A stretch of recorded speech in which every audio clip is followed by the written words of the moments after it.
I'll be the first to admit that I've always been fascinated with death and the darker side of life. When I was a teenager and very much a goth girl, I didn't think twice when I was invited to visit a graveyard. My boyfriend enjoyed telling creepy stories and he set the tone as we made our way well after midnight. Seeing as it was just the two of us, I was a little apprehensive but the adrenaline was pumping.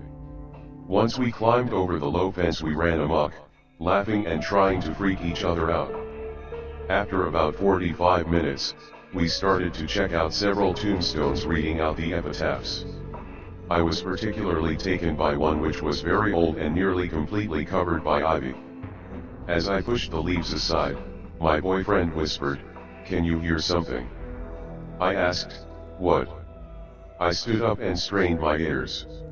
At first, I didn't hear anything. Then a strange groan came out of thin air.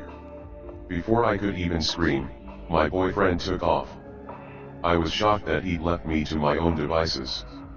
Rooted to the spot, I was suddenly alone. That was until I saw an eerie apparition peek out from behind a tree. I'll never forget the terrifying, hollow eyes. I fell backwards as I finally screamed, not realizing that I'd landed on a grassy grave. Scrambling to get up, I yelled my boyfriend's name and noticed the wind picking up and swirling around me. As I took off running here and there while screaming for my boyfriend, I felt like someone was right behind me. I turned to look, but no one was there. Now I was crying and freaking out more than I ever had before that night. The groaning started up again, propelling me into more of the crazy zigzagging through the cemetery. I felt like I was trapped in a terrifying maze being chased by strange whines and disembodied voices. My boyfriend was nowhere to be found and I was horrified that I couldn't find the fence no matter where I ran. It was almost impossible for me to calm down enough to stop and try to get my bearings. At one stage, I heard sepulchral laughter followed by whispering and bizarre chattering.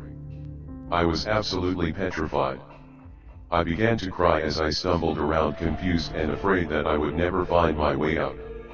I was furious at my boyfriend and already knew that I would break up with him for leaving me alone and vulnerable. Then my flesh froze as a chilling voice whispered into my ear, "Stay right there." I spun around and saw what appeared to be a mist in the shape of a woman from the waist up. Her face was twisted in a snarl and I didn't wait to see what would happen next.